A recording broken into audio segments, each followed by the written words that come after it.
What I'm about to tell you is not motivated by a political agenda. I approach this subject as a theologian. This is not the final word on the subject.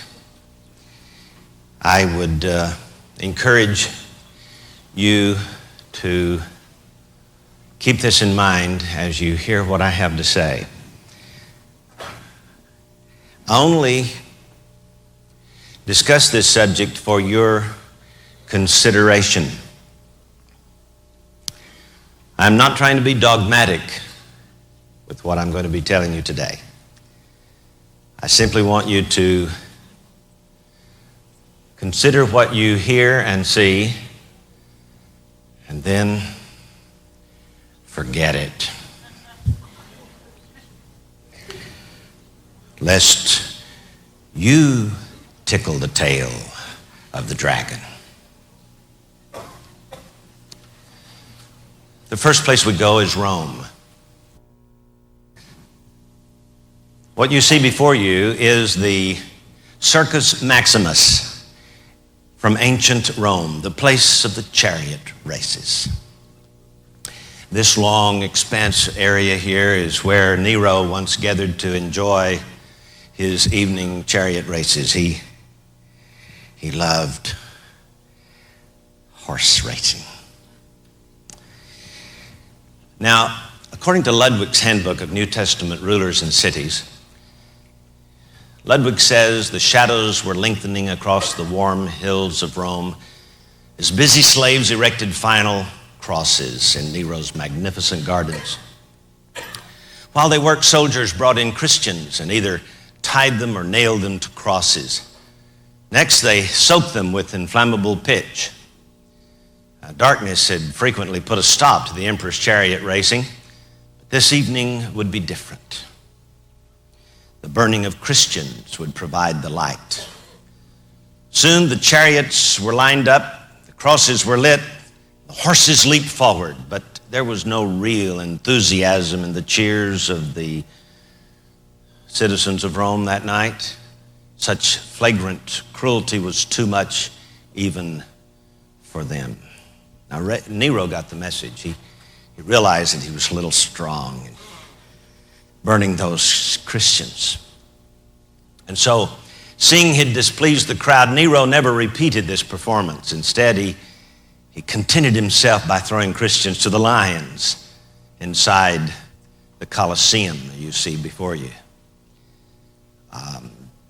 He dressed them in animal skins and turned dogs on them, and he killed those who were Roman citizens with a sword. So says Ludwig in his book.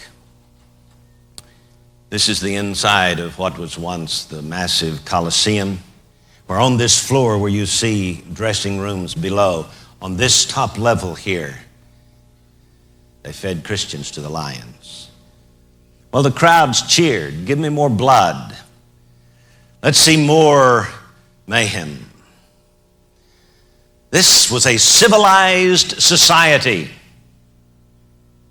if you can imagine such a thing. Today, Nero is remembered for his cruelties, and especially for having beheaded the Apostle Paul. Strangely enough, in the beginning of his reign, he was immensely popular because he was generous, kind, understanding. On October 13th, AD 54, the same year Paul wrote the first book of the New Testament, the first book of the 27 books of the New Testament was written the year Nero rose to power, 1 Thessalonians. Matthew and the other books came after that. Nero's mother, Agrippina, poisoned Caesar Claudius. She made certain that his death was kept secret until all the arrangements had been finalized to place her ambitious son on the throne. Nero, of course, was ecstatic at his elevation, even though he knew the truth. After divine honors had been voted for his stepfather, he remarked, quote, "Mushrooms must be the food of the gods, since by eating them, Claudius has become divine." And being an atheist, he thought that was funny. Vitellius arranged the marriage between Agrippina and Claudius. Vitellius, according to Charles Ludwig, was formerly a senator who had, quote, arranged with the Senate to legalize the marriage between his, or Nero's mother, and Claudius, and he was the former governor of Syria. Vitellius was the former governor of Syria. Now, why would a man from the Seleucid dynasty, descendant of Antiochus IV Epiphanes, want to set Nero on the throne of Rome? Unless, of course, there was something in it for him. Maybe Agrippina was kin to him. Or maybe Nero was his son. I cannot tell you that he was. But for some reason, I just get the feeling that Antiochus IV Epiphanes, the man who sacrificed the pig on the altar of the temple in Jerusalem in 168 BC, is in the family tree of this man. Nevertheless, in Nero's first speech, the Senate was aroused with great enthusiasm. Tacitus, the first century Roman historian, wrote, he set forth the principles and models by following which he hoped to administer the affairs of the empire in the best manner. In his house, he said, there should be no bribery nor corruption, nor anything of the wiles of ambition, and his family concerns should be kept distinct from the affairs of state. Well, the senators so loved his little speech that they engraved it in silver and decided that it should be read every year. Now, here's Nero's family lineage. Blue-eyed, freckle-faced Nero had reddish bronze hair and slightly heavy cheeks. He was said to be the son of Gnaeus Domitius, member of the Ahenobarbie family. For 500 years, this family, noted for its red beards and blue blood, recklessness and courage, had been at the top of Roman society. Nero's paternal grandfather was extravagant and had a passion for gladiatorial shows. Likewise, he was cruel to his slaves. Indeed, he was so cruel that he was denounced by Augustus Caesar. Here's Nero's original name, Lucius Domitius Ahenobarbus. Now, Nero's father was said to be a profligate, noted for incest, brutality, and adultery. He married Nero's mother when she was a mere 13. Dio quotes him as having said, no good man can possibly come from us. At his birth in AD 37 in Anzio, Nero was named Lucius Domitius Ahenobarbus. He retained this name until his mother married Claudius. When he was adopted by his stepfather, the Caesar of Rome, his name was changed to Nero Claudius Drusus Germanicus. Now I want you to notice that Caesar Nero's name adds up to 666 in Hebrew, and you can find this in the Zondervan Pictorial Encyclopedia of the Bible in the 5-volume set. His name was pronounced as Kaiser Neron. And you can see in Hebrew, Kaiser is spelled with a kof, a samach, a resh, for a total of 200. A resh having 200 for a total of 360. And then Neron is spelled with a nun, a resh, a vav, a nun, for a total of 306. 360 plus 306 is 666. So you can imagine why the people in Thessalonica in the year 54 thought that the Antichrist had arrived and they had entered the tribulation period, which prompted Paul's letter to say to them, this is not the final man. Not to worry, because you see, there must come first a departing, and then the man of sin will be revealed, the son of perdition. Now I realize this word departing has also been translated apostasy, but they're both good translations. You'll just have to take your pick which one you believe. I want you to notice some of the things Nero did. He was a man who liked to get rid of those who found out who he was and what his purposes were. Nero, for example, murdered Britannicus, his step-brother, the son of Claudius. He posed a threat to Nero, and Nero was afraid that he might try to take over his throne, so he wanted to get rid of him. He prepared a poison, held a banquet, Among those who attended the banquet were Britannicus, his intended victim, and Titus. You remember Titus was the man who destroyed the temple in Jerusalem in AD 70. Well, in the midst of the festivities on that warm, sticky night, a waiter brought Britannicus a cup of hot wine. After diluting it with cold water, Britannicus took the fatal sup. As the servants carried the unconscious lad out of the banquet hall, Nero assured the guests that he had merely had an epileptic seizure. But by the following morning, the body had been cremated. Got rid of his evidence. And Nero's fame continued to soar. Then he decided he had to murder his own mother. He became convinced that his mother was against him and that the rumors he had heard were true. He decided that the only way was to kill her, that she should die by accident. He arranged for her to go home on a ship that was due to capsize. And as the boat sank, Agrippina swam to shore, to safety. Since it was night, those who were on it, or in on the murder plot, did not notice her escape. Nero then selected 3 officers to do the job. When a startled Agrippina viewed their swords, she jerked her skirt open and screamed, "Strike at the wound that bore Nero." So they did. I want you to notice some more of Nero's unbridled wickedness. He poisoned the aunt who had raised him, tore up her will and seized her estate. And then he banished Octavia, the sister of Britannicus, whom he had married at age 16, when he was 16. He banished Octavia, the daughter of Claudius. 12 days later, he married his mistress, Poppaea. Afterward, he ordered Octavia to commit suicide, which she obliged. Now, upon returning home from the races one evening, Poppaea chided him mildly for being late. Enraged by her remark, he booted her in the stomach, and since she was pregnant, she died. Broken-hearted, Nero ordered a state funeral and built a temple in her honor. But it didn't take him long to get over his sorrow over the death of the beloved Poppaea. For you see, he found a young man who looked kind of like her. Having found a youth by the name of Sporus who closely resembled Poppaea, he had him castrated, married him by a formal ceremony, and, quote, used him in every way like a woman, whereupon a wit expressed the wish that Nero's father had had such a wife. Nice guy. Of course, July 19th, AD 64, a fire broke out in Rome. The blaze started in some of the wooden sheds just east of the Circus Maximus.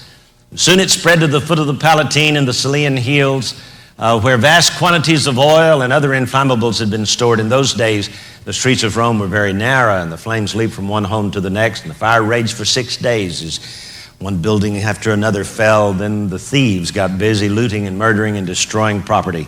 When it seemed the conflagration had burned itself out, it started again and burned for another 3 days. Of course, by the time the fire was out, more than 2/3 of Rome was in ashes. Nero was terribly shaken. Poor guy. Especially because the libraries and museums had been destroyed, and so he worked hard to take care of the refugees. He felt their pain.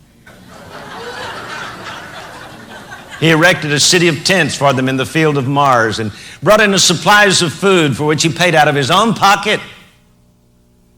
And then one sultry night, he was seen on the tower of a garden theater across the Tiber where he had established his headquarters. There was a lyre in his hand, a little harp-type instrument.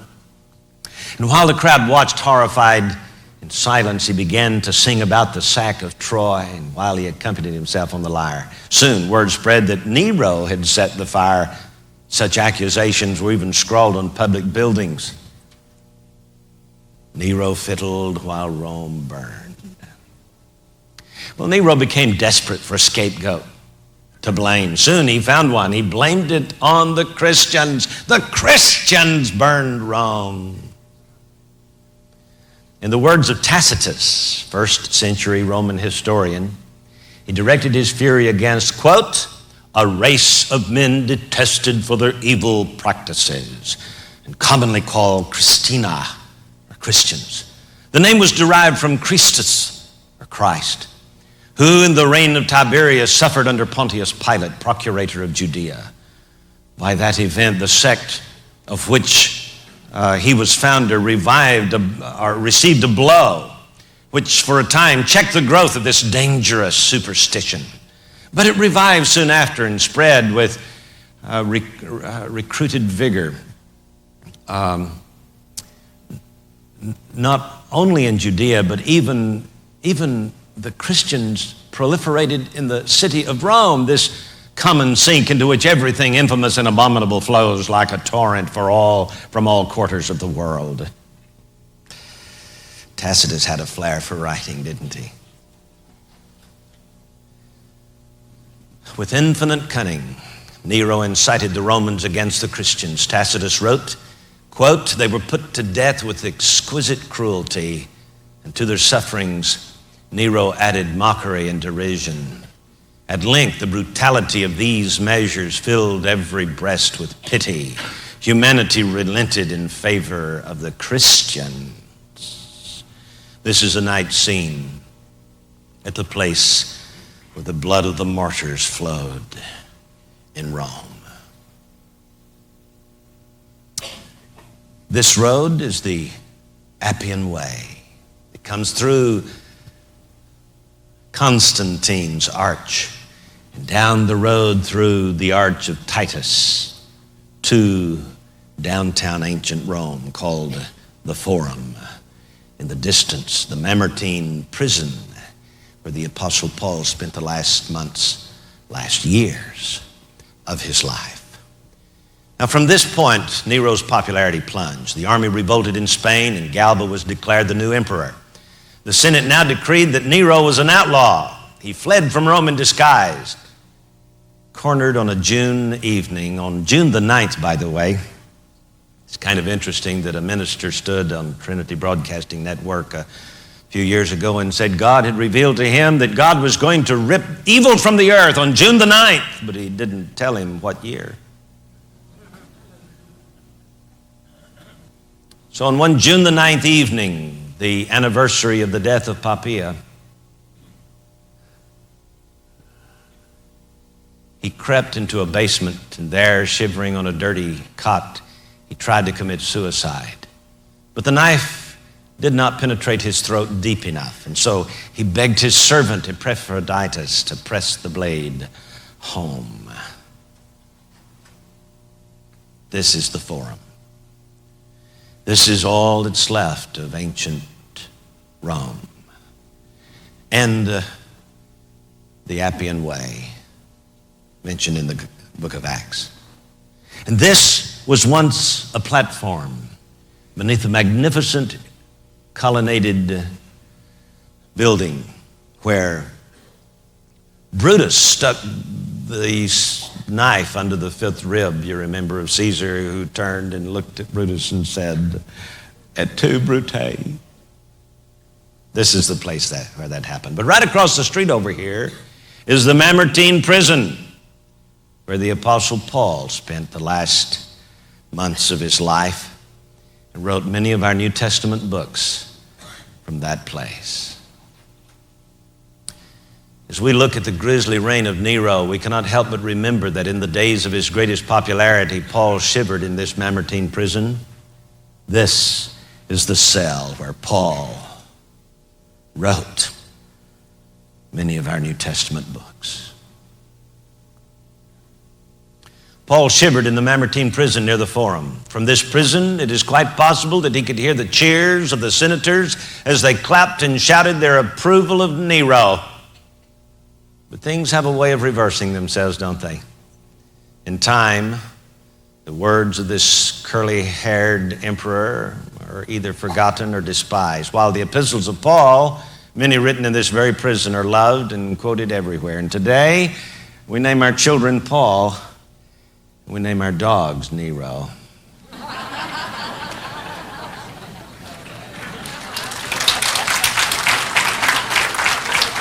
Now it is said that as he lay dying, he murmured, "What a great artist dies with me." Oh, pity. He was 31 and had ruled for 14 years. He died on June 9th, anniversary of Octavia's suicide. Pardon me, it was not Poppaea's, but Octavia's suicide.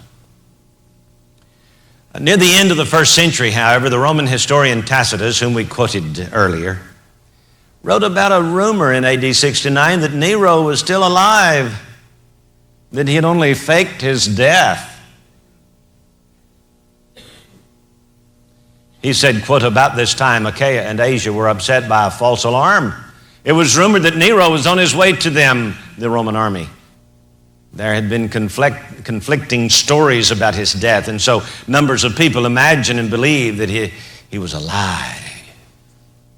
In a book entitled The Coming Antichrist by Walter K. Price, Dr. Price writes, the most famous Antichrist theory of the first century was that of Nero Redivivus. The belief that Nero would return was still in existence in the 5th century AD. Can you imagine? 400 years later, this rumor of Nero being alive still persisted. Saint Augustine wrote, quote, others again suppose that he, Nero, is not even dead, but that he was concealed, that he might be supposed to have been killed, and that now lives in concealment in the vigor of that same age which he had reached when he was believed to have perished, and will live until he is revealed in his own time and restored to his kingdom.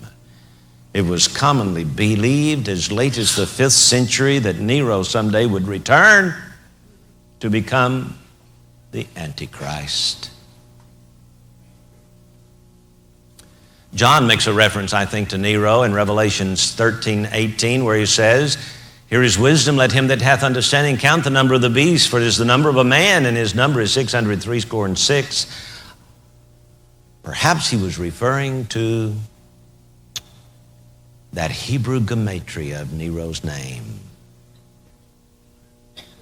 You see, he later wrote in chapter 17 of Revelation, the beast that thou sawest and is not, and shall ascend out of the bottomless pit and go into perdition, and they that dwell on the earth shall wonder, whose names were not written in the book of life from the foundation of the world, when they behold the beast that was and is not, and yet is.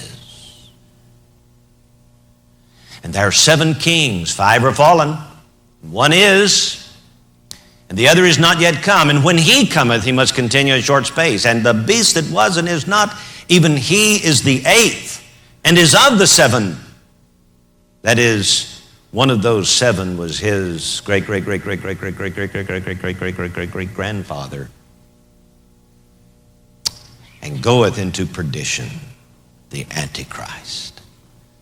Now, Domitian was the Roman emperor who was living at the time John wrote this, because he had been exiled to the island of Patmos by this cruel Roman emperor. In fact, Domitian was called the second Nero in history. Domitian, last of the Flavian line, was second only to Nero in his persecution of Christians. His victims were legion, including many members of his own family. One of his most ambitious goals was the complete obliteration of all the descendants of King David's lineage. He was a vain and lazy man who selfishly sought to empower himself. Genealogically, he was the son of Vespasian and brother to Titus.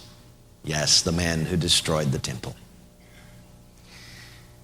Who had offered, by the way, to share power with him, but he refused. And when Titus lay ill, Domitian caused the royal physicians to take actions that would speed the death of Titus, his brother. Nice guy. Here's 7 kings. 5 are fallen. Would those 7 kings be Roman emperors? There were more than 5. So who could we choose? Who were in mind as John wrote this passage in chapter 17 of Revelation? Our feeling is that he was referring to those who had something to do with Jewish exile and Jewish persecution. And so we began our suggestion of the 7 with Nebuchadnezzar, the head of gold, and Darius, the arms of silver, and Alexander the Great, the belly of brass, and Antiochus Epiphanes, who took over part of Alexander the Great's kingdom. And from Antiochus for Epiphanes, I think, came Nero, though I cannot prove it, only suggests the possibility. But a lot of the Seleucid dynasty from Antiochus IV Epiphanes of 168 BC went to Rome and intermarried with many of the Romans, including the Herodian line and possibly other Roman Caesars. They were ambitious people.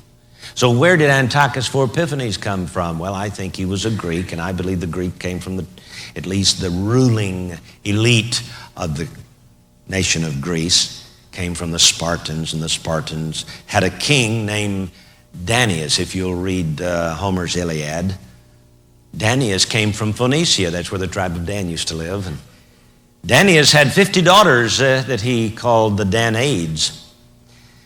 And they invented the cult of the mother goddess called Diana of the Ephesians.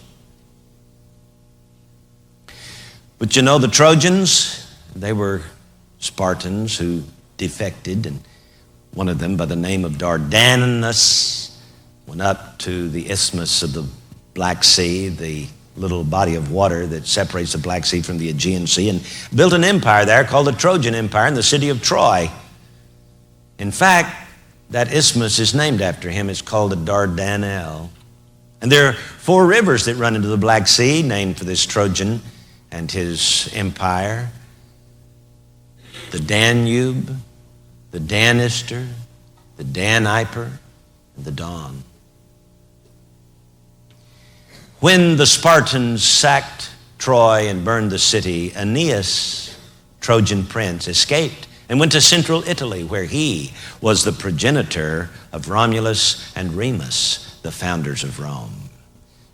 So you'd see there is that possible Danite connection, that tribe that disappeared in 1050 BC, who's not even named in the first 8 chapters of 1 Chronicles that gives the genealogies of all the tribes. Dan is missing even then. You don't have to wait till you get to Revelation chapter 7 for Dan to be missing. So that was Nero. Following Nero, Domitian.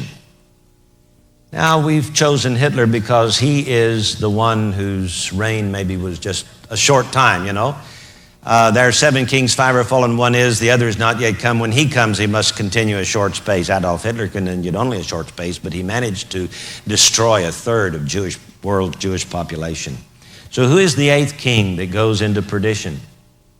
The 7 men provide us a composite picture of the final Antichrist. He will command wealth and power. He will no doubt be quite charismatic and persuasive and gifted with high intelligence and drive. He will have a sense of historical destiny. He will see the Jews as a barrier to the establishment of his kingdom. He'll be inhabited by an evil spirit, and as was each and every man on this list.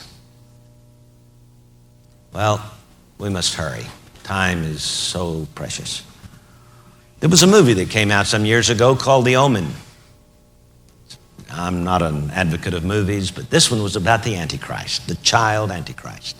Had some interesting things in it, including the poem that pervaded this theme of the movie. The poem goes, when the Jews return to Zion and a comet fills the sky, the Holy Roman Empire revives, and you and I must die.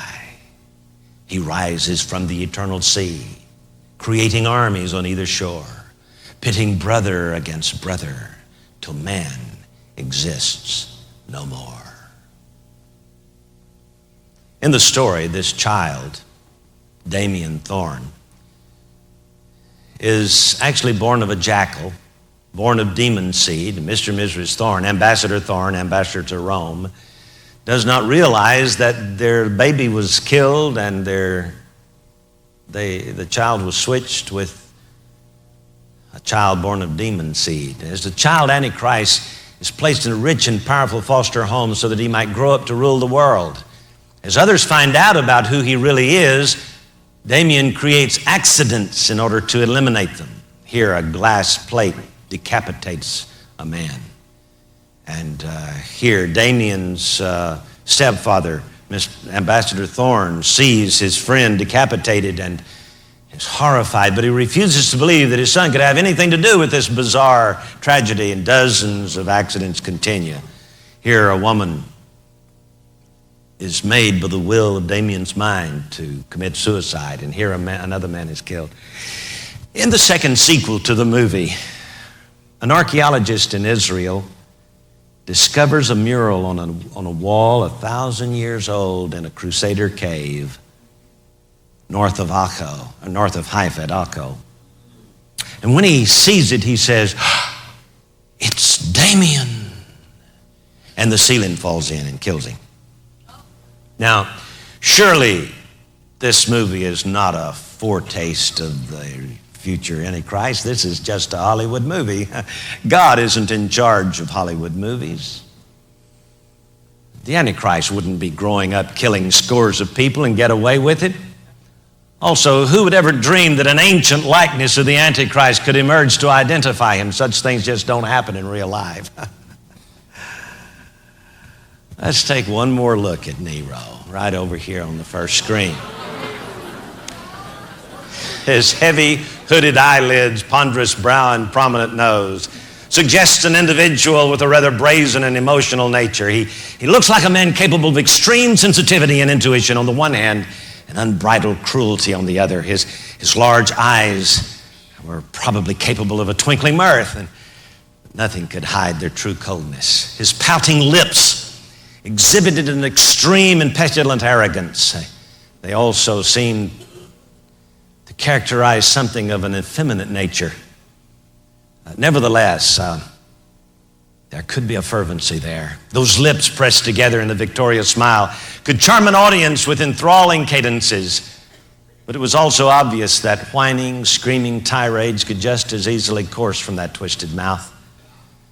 And then there's the imposing chin. It brought the jutting jawline to a strong point. The set of that jaw completed a picture of a man with whom one would not want to spend much time. It would be impossible to stay out of trouble with him. His was the face of a born dictator. But so much for ancient things. Let's forget about that. Let's come to the future, to this wonderful election we had in November. Bill Clinton was reelected.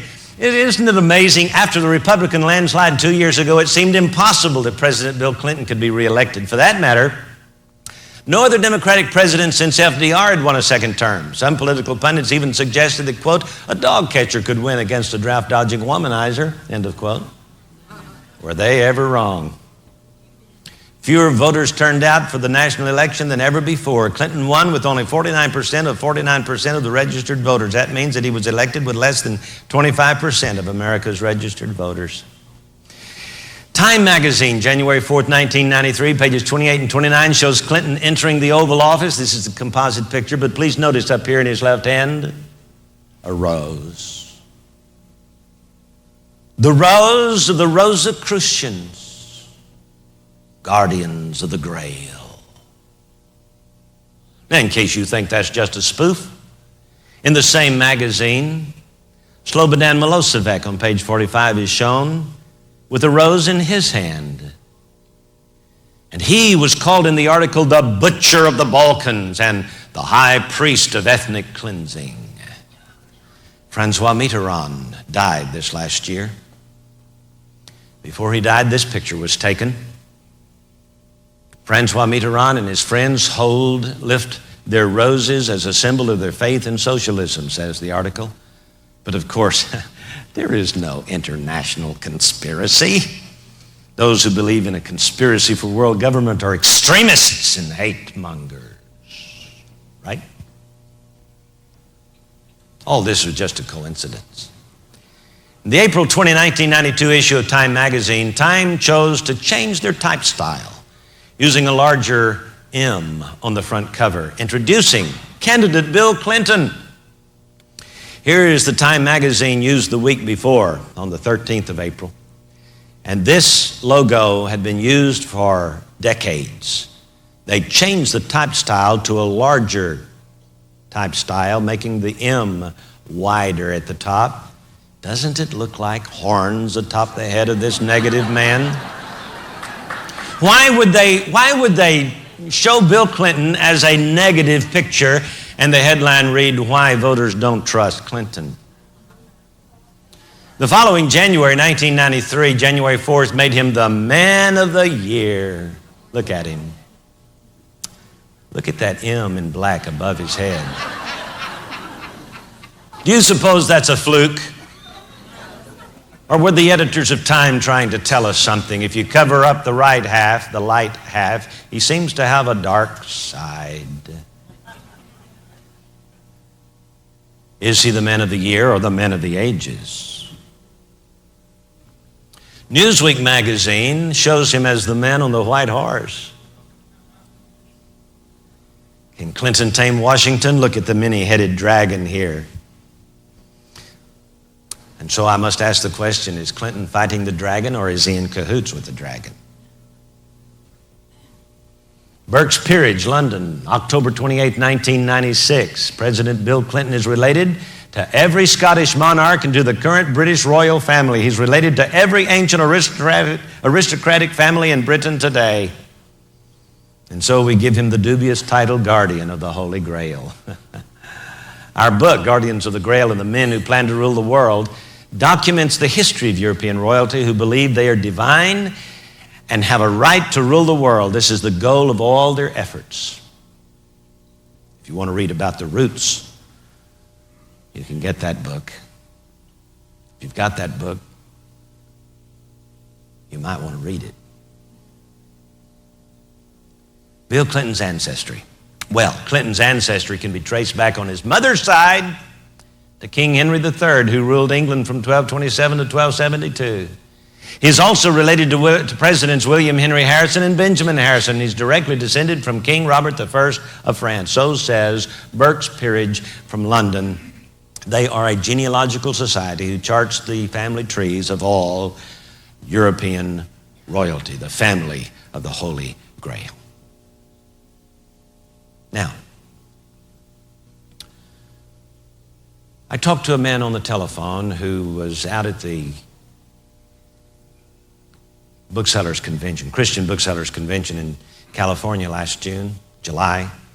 And he saw our magazine with the picture of Nero on the front.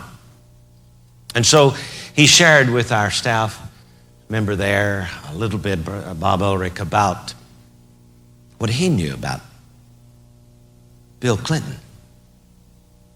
And he told a strange story. So I called him on the telephone, got a hold of him, and talked to him for some time at length about his story. And he told me, and what I'm about to tell you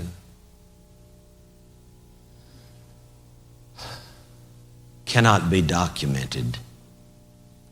It's not published in any historical accounts. He said that he was a Rothschild, converted to Christ, now a minister. But that he grew up with Bill Clinton and knew him. Here's what he said. He said, as a child, Bill Clinton attended many of the Rothschild family functions as a boy. He said he even wore a skull cap and rabbis kissed his hand. There came a day when he was designated, when little boy Clinton was designated as the Segula Yeled Eklatash, the royal boy chosen in a ceremony. And I was told by this descendant of Mayor Amschel Bauer Rothschild that Bill Clinton was due to inherit the family fortune. A Rothschild source said he's heir to the Bank of England. Edmund D. Rothschild plans to leave him the family fortune. He also told me that Captain William Bligh, born in 1754, died in 1817, was the great whatever of William Bligh III, father of Bill Clinton, who was killed, by the way, in a car accident 3 months before Clinton's birth, and that this man, Captain Bligh, was a member of the Bauer Rothschild family lineage. Sailed around the world with Captain James Cook. That's not Kirk, but Cook. From 1772 to 1775. And you remember the mutiny on the Bounty? Well, after the mutiny, he was cast adrift in a small boat with 18 of his crew members. In 1789, they drifted 3,600 miles in the South Pacific and survived. In 1806, Captain Bligh became the British colonial governor of New South Wales, Australia. progenitor of William Blythe. The Jefferson comes from Thomas Jefferson. According to the story of this man, who claimed to be the grandson of Edmund de Rothschild, Mayor Amschel Bauer Rothschild lived in this house. According to him, in 1772, Mayor Amschel Bauer, who changed his name to Rothschild because of the red shield on the front door of his business, Rothschild means red shield in German, had a heavenly visitation. An angelic creature visited him and told Mayor Amschel Bauer that Jesus was not the Messiah, but that the family from which he descended would produce the Messiah near the end of the 20th century. And so the Rothschilds have been looking for this Messiah ever since. Mayor Amschel Rothschild, born in 1744, died in 1812, had 5 sons, legitimate sons. He sent them to 5 European cities to establish banks. Amschel stayed in Frankfurt. Solomon went to Vienna, Nathan to London, Carl to Naples, James to Paris. And one of Rothschild's brothers, I think there were 9 or 10 in the family, one of Rothschild's brothers named Marcus came to America and took the name Rockefeller. Now, Chaim Schaus writes, this is 1938 when Chaim Schaus first publishes his work, The Jewish Festivals. In chapter 11, the chapter on the fast of Tisha B'Av, the 9th of Av, the dark time. On page 103, on the 9th of Av, the children in the yeshivas, the Hebrew schools, are taught certain stories. They're told about the wicked Nebuchadnezzar who destroyed the temple, and they're told about the wicked Titus who destroyed the other temple, and they're told about the wonderful Nero, who was a fine and gentle individual who abandoned his army near Jerusalem, escaped, and became a convert to Judaism. Not only that, they say, but the great teacher, Rabbi Meir, was a descendant of his. You mean Nero only faked his death, converted to Judaism, and produced the 13th century's greatest rabbi, Rabbi Meir of Rothenburg, Germany? So I called my friend and by the way, his name must remain anonymous, you understand, claims to be a descendant of the Rothschild family dynasty, and I asked him, I said, who is Rabbi Meir? He said, I'm not sure, I'll check it out. You see, he has access to things that are not published. He has access to the true history of the Rothschild family tree. And so he called me back in a few days and said, Rabbi Meir of Germany, who died in 1293, victim of the German persecution of moneylenders, is the greatest rabbi of the 13th century. He was called the Light of the Exile. His son Amschel Meir, also spelled M-E-Y-E-R or M-A-Y-E-R or M-A-Y-O-R, disappeared at age 17 and reappeared at age 30 as a very wealthy moneylender. Now, Amschel Meir had 2 sons, one named Amschel, another named Edmund, and these names sort of floated down through the family history. In 1594, an Amschel Meir, offspring of Rabbi Meir, the Light of the Exile, changed or took on the name of Bauer. So, it's very possible we have a descendant of Nero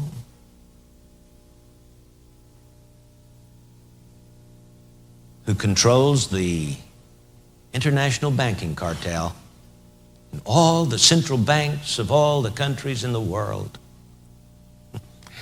Now, a magazine came out this month in January called Vanity Fair. And in this magazine, Vanity Fair, is a story on the Rothschilds, and especially the mysterious death of Amschel last July the 8th in Paris.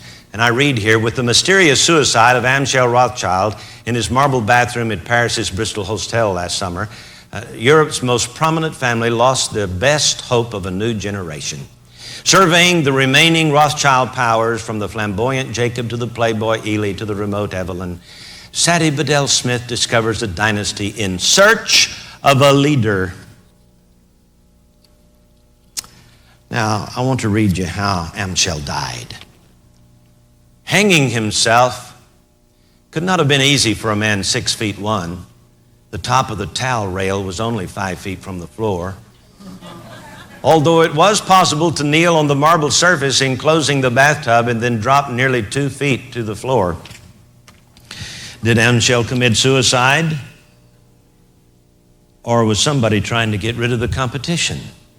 For Amschel was due to inherit the Rothschild power. William Jefferson Clinton's name in Hebrew adds up to 666.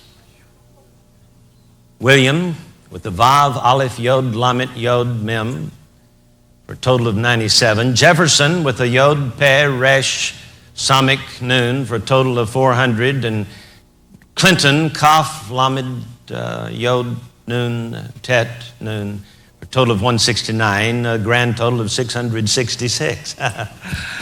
That's in Hebrew, Gematria.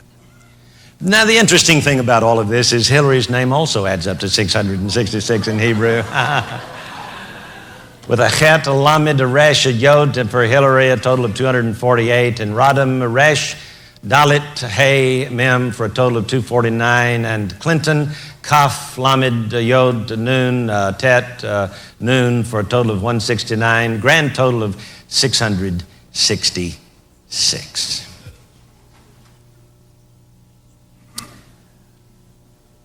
At least 56 people have died tragically who knew Clinton quite well. There was Luther Jerry Parks, compiling a major study on Clinton's sexual exploits. The coroner pulled 9 bullets from his body. Number 2, Joe Parnell Walker, a senior investigator in Clinton's case in the RTC's Washington office. He fell off a balcony of a high-rise apartment building. Then there was Danny Ferguson, Arkansas patrolman who brought Paula Jones to Bill Clinton's room. His wife, Kathy, committed suicide, shot behind her left ear. 2 months later, Bill Shelton also committed suicide on her grave, shot behind his ear. There was Vince Foster, Clinton's counsel for Whitewater, who killed himself in Marcy Park. And victims 5 and 6 was C. Victor Razor II, former finance and co-chairman of Clinton's campaign, and his son Montgomery. They were killed in an airplane crash near Anchorage, Alaska, in good weather, of course. There was Herschel Friday, another member of Razor's committee. His plane exploded on its approach to his own private airstrip in Arkansas. And 2 days later, Dr. Donald Rogers, his plane crashed on his way to reveal some dirt on Clinton. And then there was Barry Seal, pilot and drug runner for Clinton out of the Contra affair, and the Columbia drug running. Then there were a couple of young teenagers, Kevin Ives and Don Henry, who fell asleep on a railroad track near the Mena airport. And the next 6 people came forward claiming to have some special knowledge about the deaths of the boys on the railroad track near Mena. And all were slain before their testimonies could do any good. Victim number 12, Keith Coney, slashed in the neck while fleeing for his life. His motorcycle slammed to the back end of a truck. There was Gregory Collins, found shot in the face by a shotgun. There was Keith McCaskill, stabbed 113 times. He knew he was doomed and had told his family goodbye. There was Jeff Rhodes, found in the city dump, shot in the head. His hands, his feet, his head were partly cut off. There was Richard Winters, killed with a 12-gauge shotgun. Jordan Kettleson died of a shotgun blast to the head. And then there was Danny Casolaro, a reporter who was investigating the connections between Whitewater, Mena, BCCI, Iran-Contra, and ADFA. He called this network the Octopus. He was found with his wrist slit in a bathtub of a hotel room in West Virginia. There was Paul Welcher, a Washington, D.C. lawyer investigating Mena. He was found dead in his apartment. There was Ed Wiley, the manager of Clinton's presidential campaign finance committee, who carried briefcases full of cash. He reportedly shot himself. There was John A. Wilson, a Washington, D.C. city councilman who was preparing to come forward and talk about Clinton's dirty tricks. He decided to hang himself instead. And then there were the 34 innocent businessmen who were killed in a plane crash in Bosnia with Ron Brown. According to Brown's confidants, his fatal mistake was telling Clinton that he was not going to take the rap. He wasn't going to let his wife and son take the rap either. He was going to finger Bill and Hillary instead, and that would have sunk the re-election campaign on the spot. But don't forget Waco. Now, these people were crazy. They studied prophecy.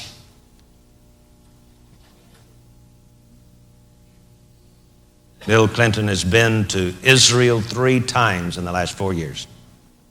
The last time he went, the crowds in Israel shouted, "Clinton, Clinton, ruler of the universe." Peacemaker. There he's confirming a covenant between Rabin and Arafat. He made them shake hands. And here he confirms the covenant between Israel and Jordan.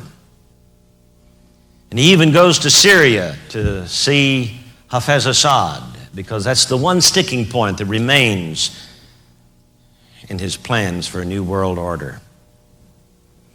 Bill Clinton will be giving his state of address tonight. A few days ago, he was inaugurated for the second term.